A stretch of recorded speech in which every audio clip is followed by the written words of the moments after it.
Good morning, students. I am Kriti Sharma from Adarsh Niketan Senior Secondary School, Jhunjhunu, your assistant teacher. Today we will revise our civics chapter. Civics के जो first, second और fourth chapter को जो हमारे second unit test में आने वाले हैं उनको आज हम फिर से एक बार रिवाइज करेंगे। उसके कुछ शॉर्ट क्वेश्चन ऑब्जेक्टिव जो है वो देखेंगे। ठीक है, तो सबसे पहले तो आपका कल एग्जाम है जो फर्स्ट पेपर एसएसटी का ही होगा, 1 आवर का टाइम होगा उसका। और उसके लिए क्या प्रोसेस है वो मैंने आपको कल बता दिया था। आई होप समझ में आ गया होगा आप लोगों को, कोई डाउट नहीं है एग्जाम को लेकर। ठीक है, तो उसका जो टाइमिंग है वो भी आपको बता दिया जाएगा कि कितना टाइमिंग है आपके एग्जाम में। ठीक है, तो चैप्टर 1 सिविक्स का जो चैप्टर 1 है उसके कुछ ऑब्जेक्टिव जो है किस तरीके से ऑब्जेक्टिव इस चैप्टर से बन सकते हैं उसके बारे में हम डिस्कस करेंगे। तो सबसे पहला जो चैप्टर है वो है हमारा कॉन्स्टिट्यूशन का। तो आप साथ साथ अपनी नोटबुक में लिखते हुए जाइए। First objective,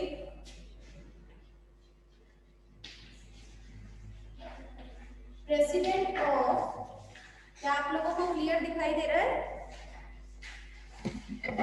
yes ma'am. Write down president of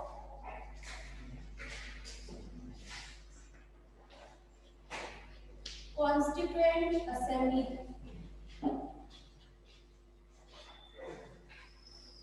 suppose ये क्वेश्चन इस तरीके से ऑब्जेक्टिव में पूछा जाएगा, उसके 4 ऑप्शन दिए जाएंगे। Jawaharlal Nehru,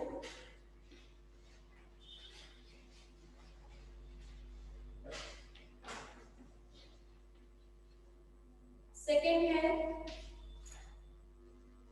doctor B R Ambedkar,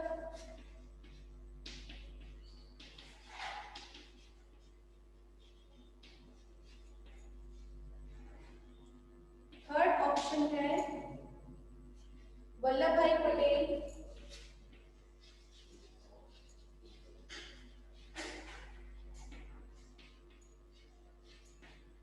and fourth option is doctor Rajendra Prasad.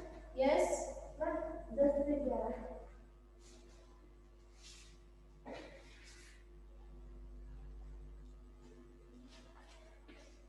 Doctor Rajendra Prasad. तो इसका करेक्ट आंसर क्या होगा?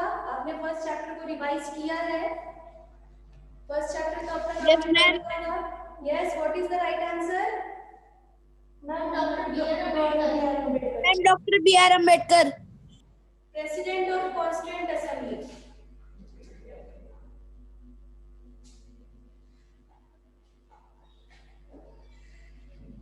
फिर से देखो, president of constituent assembly. Yes, your right answer is right, doctor B R Ambedkar. तो चलो अब सेकंड क्वेश्चन पूछती हूँ आप लोगों से।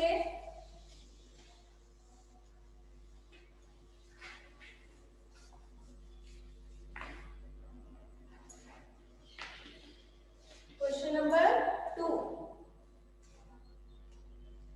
Who is called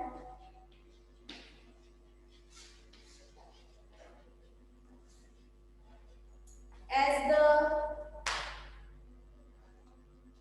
father of Indian Constitution? Father of Indian Constitution। आपका ऑप्शन है first option Mahatma Gandhi,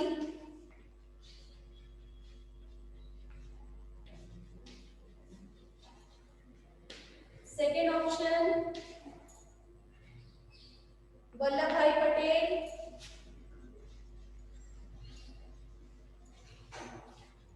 Vallabh Bhai Patel, third option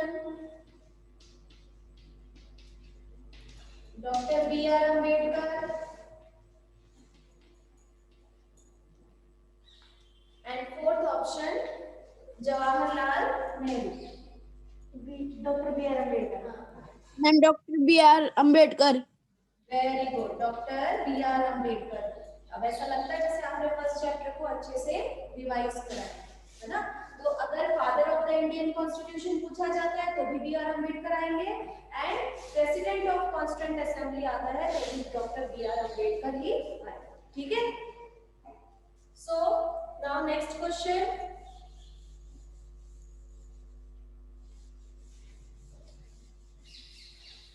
question number 3। Question number 3 है, how many level of governance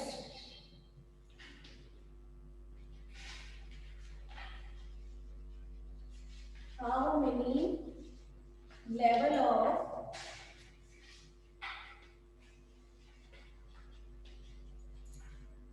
governance are there in India? Are there in India? कितने level of governance है India के अंदर? First option is 1 tier, second 2 tier, and third 3 tier.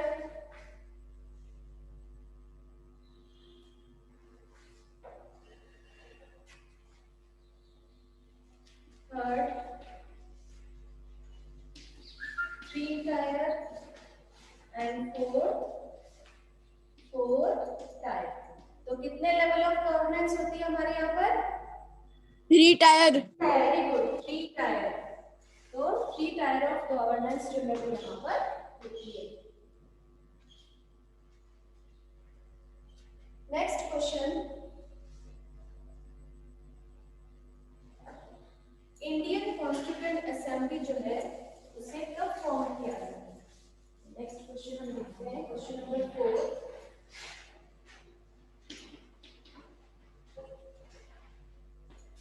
Indian constituent assembly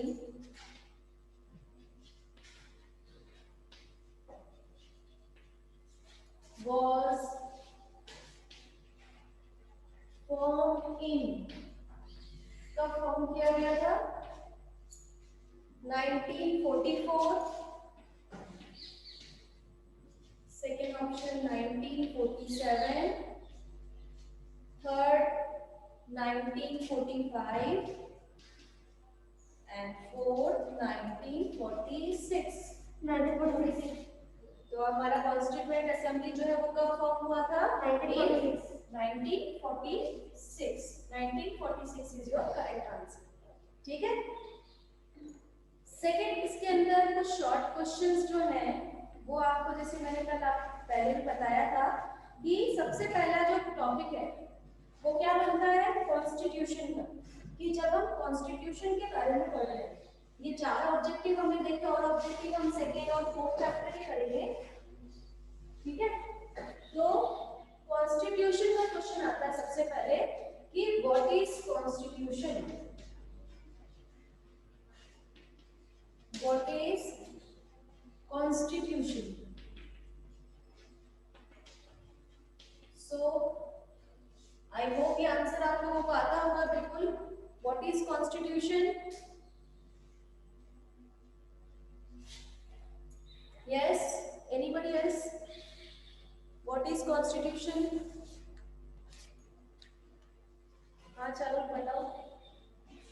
ma'am वो वाला बड़ा वाला बताना है या छोटा वाला? जो भी आपको लगता है कि भाई ये कॉन्स्टिट्यूशन का डेफिनेशन है वो बताओ। The Constitution serves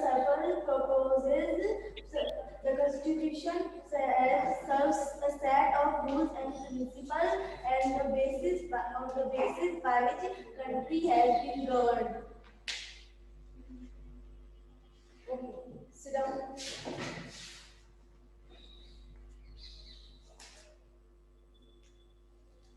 Anybody else? What is constitution?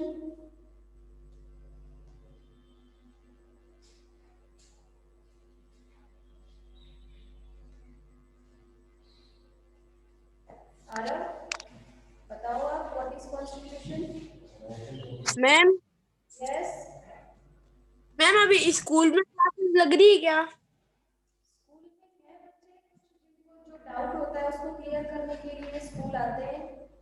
आप जैसे कि अगर आना चाहें, आपको कोई डाउट हो तो आप अपने पेरेंट्स की परमिशन से स्कूल आ सकते हैं यस मैम। ना। तो मैम टाइमिंग फिक्स है क्या उसका? टाइमिंग आपका 10 टू 3 AM है ना, सॉरी 3 PM है ना। कितने बजे तक? Yes ma'am. 3 बजे जो साइंस की क्लास जब कंप्लीट हो जाती है तब तक रुकते हैं बच्चे, है ना। मैथ्स की जो क्लास यस है वो मैम। घर जाके लेते हैं, साइंस की क्लास जो है उसको कंप्लीट करके जाते हैं, है ना। तो आप अगर आना चाहते हो, कोई डाउट है तो उसके लिए आप आ सकते हैं। So what is constitution?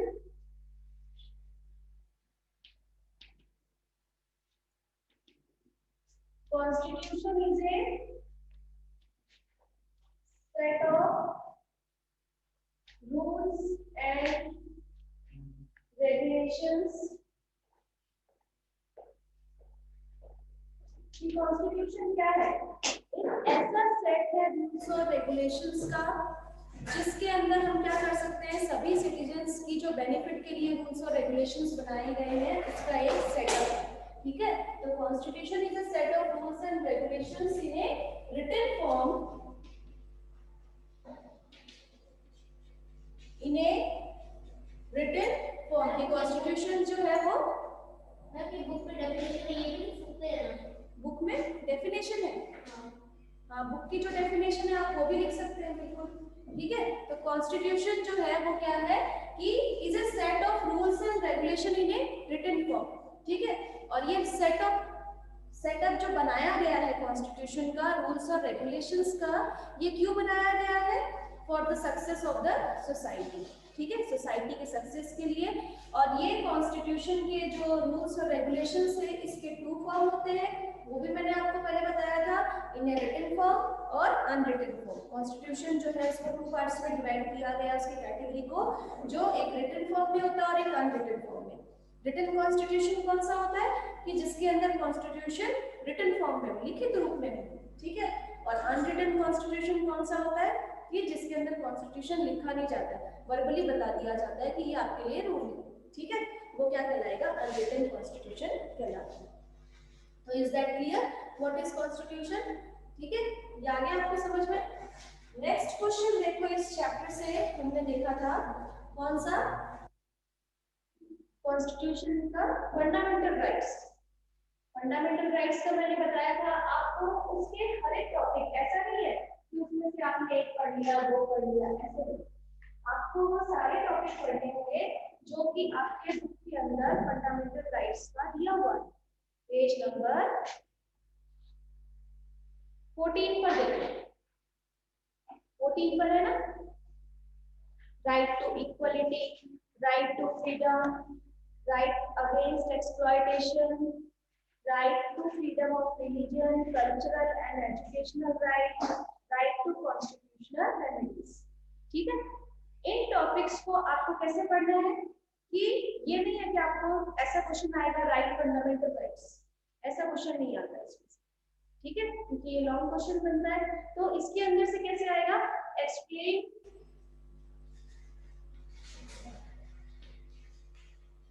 या तो ऐसा दे देगा explain any 2 fundamental rights,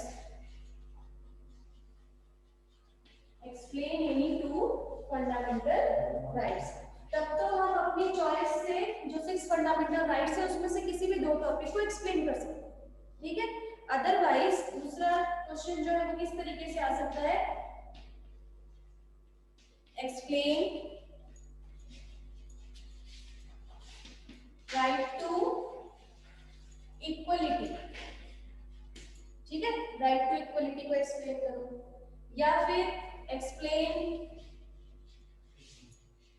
right against exploitation, exploitation. तो ये देखो, ये इंपॉर्टेंट क्वेश्चंस होते हैं, कॉन्स्टिट्यूशन का क्वेश्चन है, फंडामेंटल राइट्स का क्वेश्चन है, और कॉन्स्टिट्यूशन किसने बनाया है, who is the father of the constitution, president of the constitution, ये चैप्टर कॉन्स्टिट्यूशन का है तो उससे रिलेटेड क्वेश्चन एक जरूर आता है, एक शॉर्ट क्वेश्चन में और एक लॉन्ग क्वेश्चन में।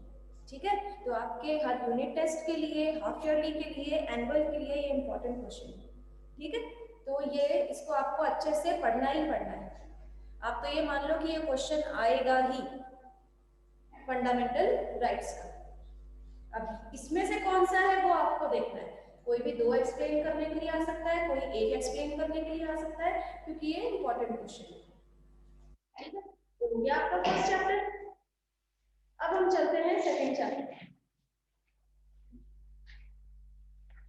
सेकंड चैप्टर के कुछ ऑब्जेक्टिव देखते हैं।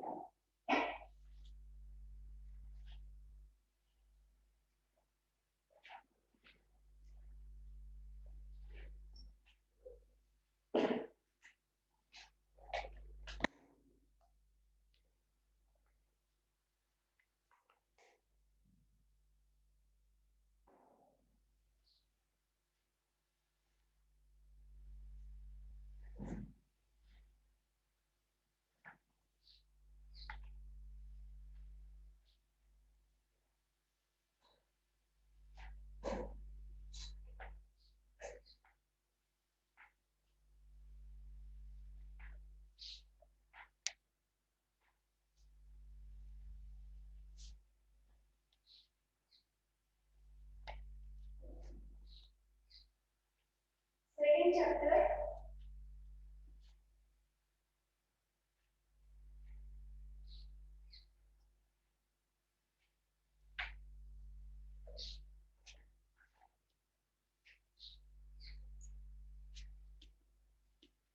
इसमें सेक्युलरिज्म का चैप्टर है ये। सेक्युलरिज्म के क्वेश्चन कि व्हाट इज इंडियन सेक्युलरिज्म।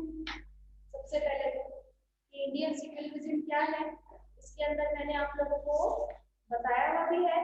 सबसे पहले what is secularism, page number 19 पर आपका दिया गया व्हाट इज सेक्युलरिज्म, जिसको आपको पढ़ना है। सेक्युलरिज्म की डेफिनेशन क्या है। दूसरा जो है वो आपको कुछ पॉइंट्स ये लिखवाए गए थे इस पेज नंबर 20 पर, मतलब टिक करवाए थे मैंने आपको कि why is it important to separate religion from state, कि हम स्टेट को रिलीजन से अलग करते हैं तो ये इम्पोर्टेंट क्यों है, स्टेट को रिलीजन से हम क्यों अलग करेंगे, इसके पीछे क्या रीजन है। तो ये भी एक इम्पोर्टेंट क्वेश्चन है, इसको भी आप पढ़ेंगे। ठीक है, थर्ड है what is Indian secularism. Indian secularism क्या है, इसके ये 3 पॉइंट्स यहाँ दिए गए हैं। कौन कौन सी स्ट्रेटेजी को अपनाते हुए हमें इंडियन सेक्युलरिज्म को फॉलो करना है, ये चीजें आपको पढ़नी है इस चैप्टर के अंदर। इसके कुछ टिक द करेक्ट जो है वो देखते हैं कि where in school to children,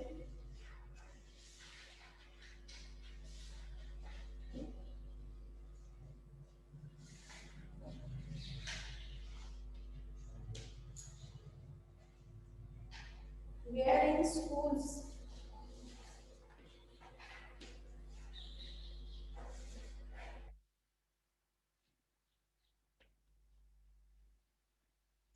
do children take the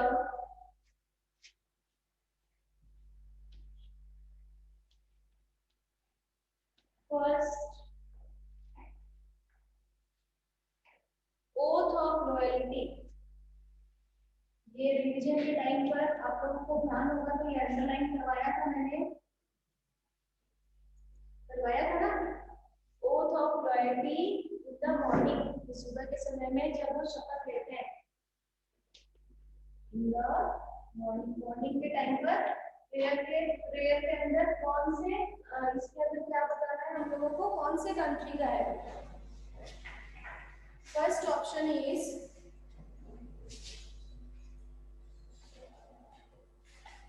China, second Pakistan, मुझे बताया, थर्ड यूएसए,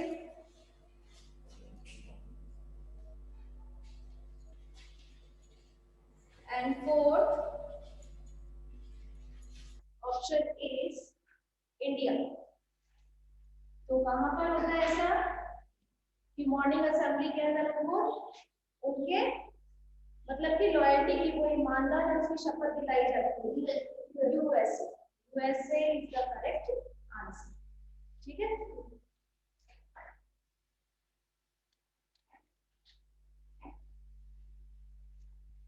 दूसरा ऑब्जेक्टिव जो है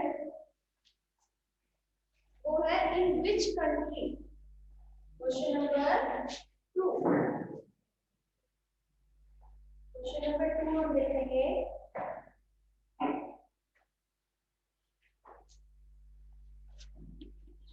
In which country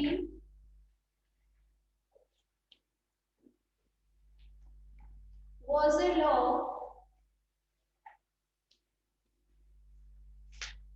passed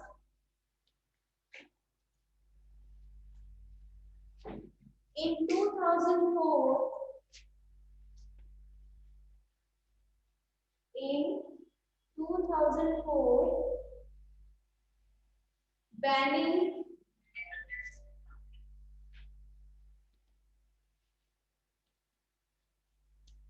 students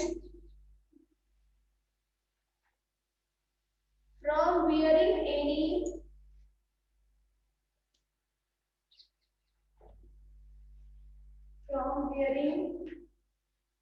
any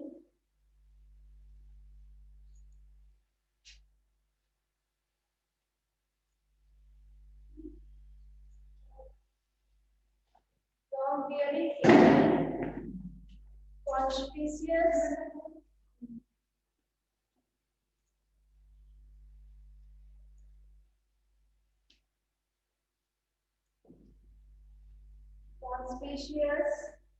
religious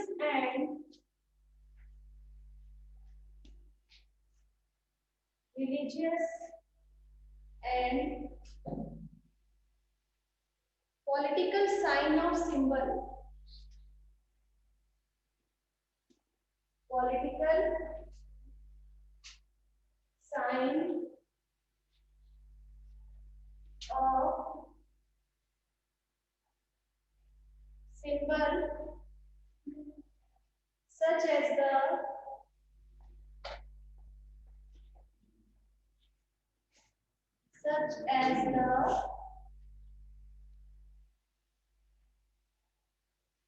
Islamic headscarf, Islamic headscarf। ये एग्जांपल बताया गया है कि कौन से कंट्री के अंदर ये बैन किया गया है कि आप कोई भी रिलीजियस साइन जो है उसको पहन नहीं सकते। बताइए, चाइना, आपका ऑप्शन है China, India, third option is England and France. So the correct answer will be France। ठीक है, तो फ्रांस आपका करेक्ट आंसर है, जहां पर रिलीजियस कोई भी साइन आपको पहनने की परमिशन नहीं दी जाती। ठीक है, तो ये क्वेश्चंस हैं इस चैप्टर से। बाकी जो इसके क्वेश्चंस हैं वो मैंने अभी आपको बताया, what is Indian secularism, what is secularism and why state और रिलीजन जो है उसको इम्पोर्टेंट फैक्टर माना गया है कि दोनों को अलग अलग सेपरेट किया जाए एक दूसरे से। ठीक है, तो ये इम्पोर्टेंट क्वेश्चंस हुए इस चैप्टर से। अब इसके बाद में आता है हमारा चैप्टर नंबर 4। चैप्टर नंबर 4 देखेंगे, अंडरस्टैंडिंग लॉज।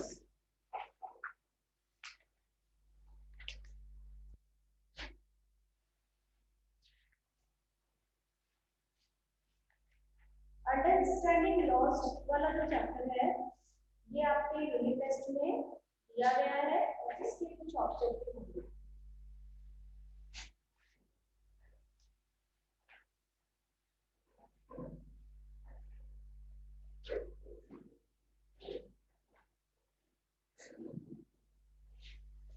चैप्टर नंबर, सबसे पहला क्वेश्चन जो है वो ये है कि rule of law means,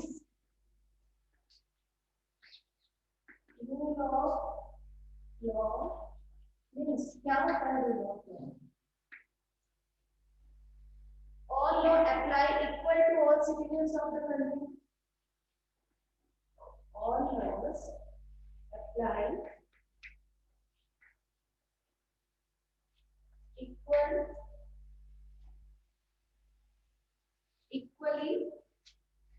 to all citizens. Second जो ऑप्शन है हमारा कि रूल ऑफ लॉ का मतलब है कि या तो जितने भी लॉज है इक्वली सभी सिटीजंस के ऊपर अप्लाई होंगे। दूसरा है law based on caste, law जो है किसके ऊपर बेस्ड है, कास्ट के ऊपर।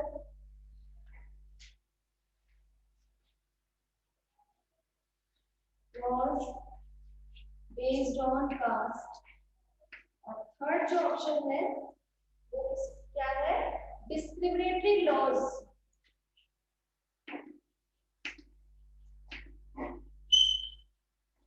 discriminatory laws based on religion,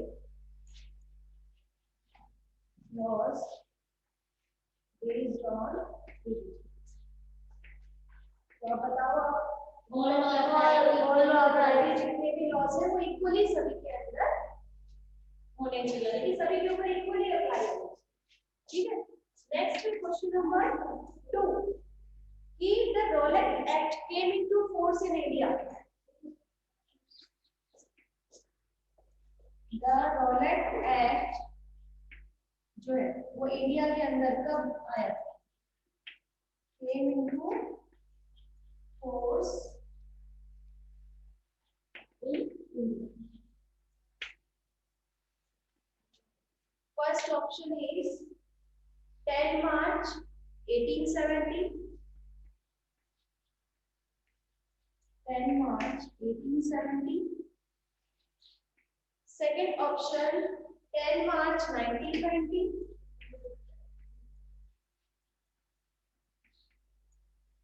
third option 10 March 1932,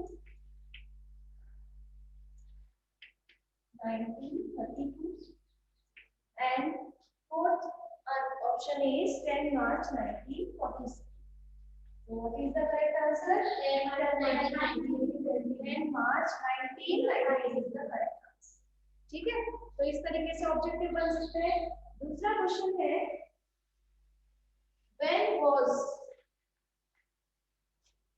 इसके बारे में देखो, फोर्थ चैप्टर का जब रिवीजन किया था तब मैंने आप लोगों को अंडरलाइन भी करवाई थी ये चीजें कि जब रोलेट एक्ट आया था उस टाइम पर किन 2 पर्सन्स को अरेस्ट किया गया है ना।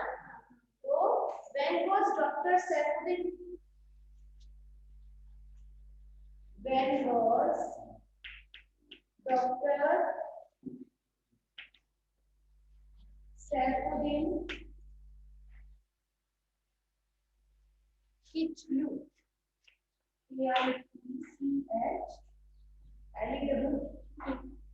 अरेस्टेड, इनको कब अरेस्ट किया गया,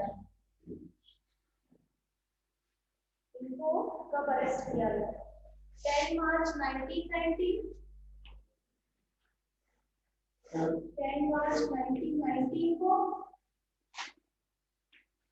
दूसरा 10 March, sorry 10 April,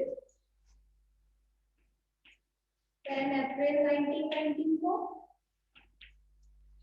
third 13 April 1919, 13 April 1919 and fourth 21st Feb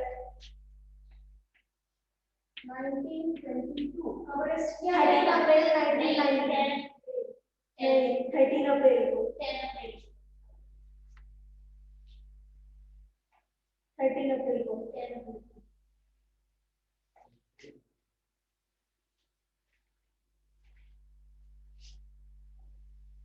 10 March 1922।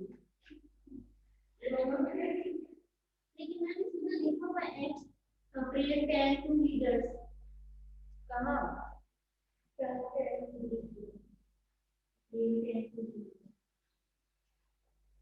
कहाँ है अप्रैल 10 to leaders,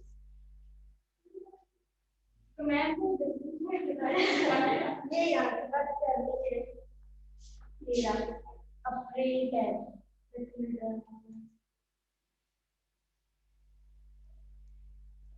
On April 10, 2 leaders of the movement were arrested. Yes, April 10.